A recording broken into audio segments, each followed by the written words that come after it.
Hey guys, welcome to the video. I guess I'll call this my official gear and equipment video for 2015. There have been a lot of really cool things happening with like companies and sponsors that I'm working with, which have definitely had a big impact on my current basic setup, that is the core components, the amp and the guitar. So for the video, I figured I'd take you through some of the features of both of these. And I guess I'll start with the amplifier. So this is it. This is the amp I got to work with DV Mark on. I ended up calling it the Maragold, named after my current band. And I guess the premise of this amp was really two things. The first was obviously to try and create the characteristics that I like in terms of tone and response, especially when it comes to soloing.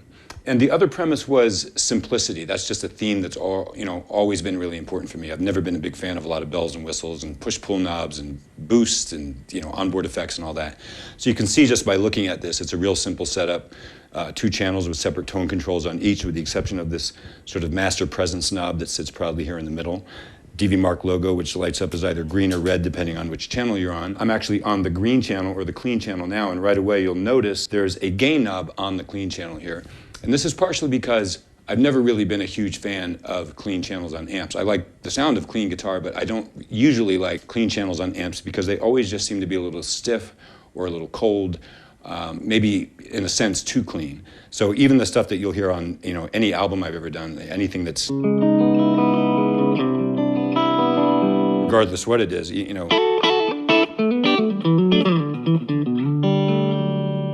it's generally the sound of me playing through the crunch channel, but with the guitar volume rolled way back. For me, it's just that in the past has always just been a much more dynamic or more responsive or more lively version of a clean.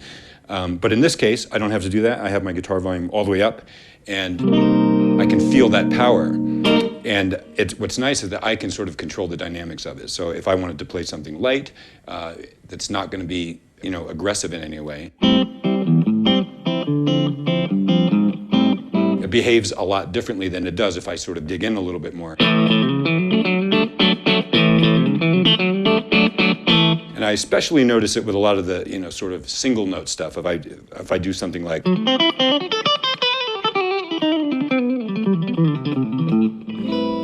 it's real punchy, so I really feel it. And the other nice thing is that with the gain knob, I can actually sort of convert this clean channel into another distortion channel, or a lesser distortion channel. So I can play, I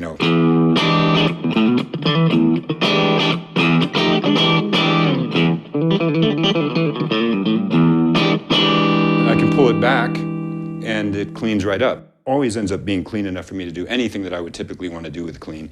Even as clean as if I had to sort of simulate some acoustic guitar thing on stage with an electric. If I got stuck doing something like,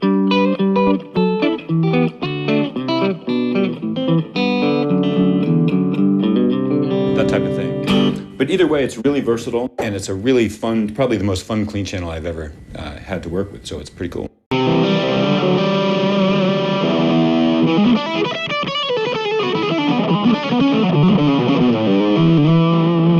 So the crunch channel, or the red channel, would probably be best described as a collection of characteristics that I wanted, particularly for like lead guitar. So for me, the notes have to be very clear, very forceful, and separated, and that usually means the attack has to be very, very instant, very immediate, and also very pronounced. So, I really want to feel the attack of the notes. This is something that's really important for me, and probably for a lot of players like me who aren't doing a whole lot of, like alternate picking type stuff, but who still want all that, definition, particularly with like faster playing. So the actual nature of the attack or the impact of the attack was a really important issue for me as well. You'll also notice a really strong emphasis on the sort of upper mid-range frequency that allows notes to really kind of cut through, especially for like live soloing. But for the most part, it's a very straight-ahead amp that would probably reside more or less in the British tone category. Like I said, very immediate, very upfront. I always do this test when I try out a tube amp that I call the basketball test, where I'll take like a series of open strings and kind of muted, weird picking thing here that sounds like, to determine whether or not it has that sort of punchy, bouncy, percussive characteristic that sort of reminds me of, a bunch of basketballs bouncing on a hardwood floor.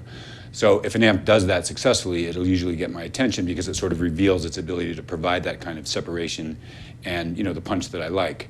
It's also a 40-watt amplifier, which makes it a lot easier to push the output stage and get that sort of natural compression, which, without waking up the neighborhood. And let's see, as far as additional features, we've got effects loop, ohm selection, input for foot switch. One of the really convenient features on this amp is a voltage selector, which prevents the need for any power conversion due to usage outside of the US, which for me is really, really nice.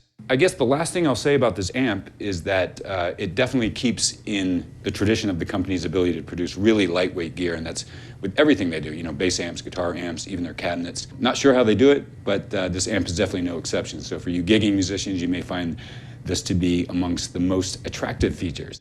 But there you have it, the Maragold amp by DV Mark. So here it is, the new guitar that I was able to work with Carbon on. We ended up calling it the GH24.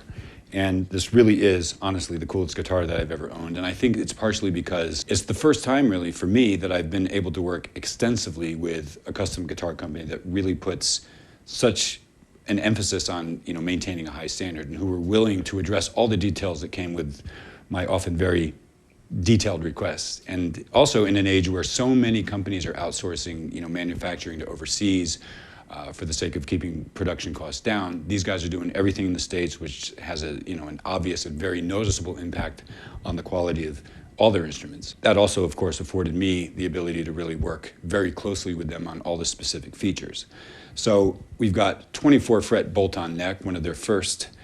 And at first glance, it probably just looks like a very nice offset double cutaway guitar with a gorgeous top, which it is, but it's actually a lot more than that. One of the first unique things that we did was some chambering of the body, and this was for a few reasons.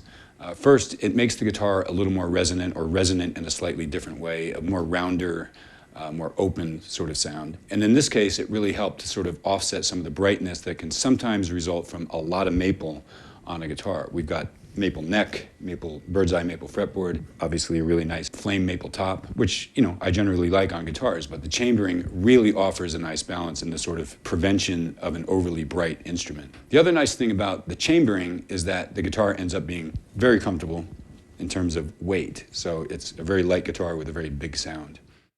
One of the other unique features is the neck, which is a 20-inch radius as opposed to the sort of standard 14. And this results in a very fast feel and the ability to get it very low action without fear of buzzing, so you can really kind of rip around on it. Another unique point for me personally was the opportunity to finally get away from the Floyd Rose. Nothing against Floyd Rose, it's been a great bridge for me for many years. But it was nice to move into a more standard style bridge, just because these days it's a little more appropriate for my playing style, since I'm not really doing a lot of the crazy, dive bombs and all the crazy whammy horse noises and all that stuff.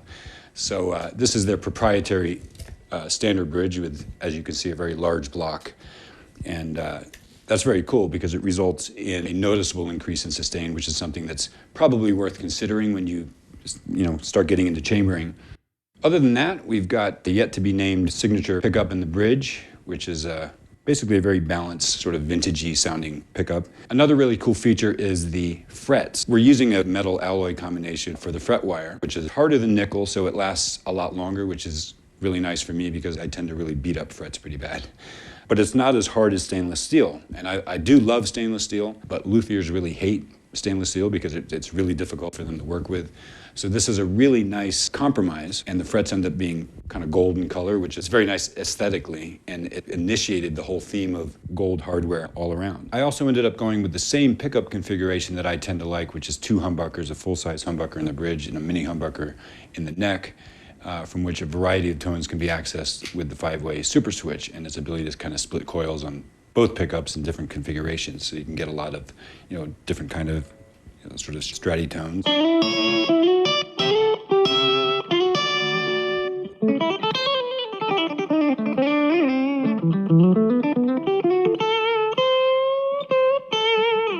I believe that just about covers everything. So there you have it, the new Carbon GH24.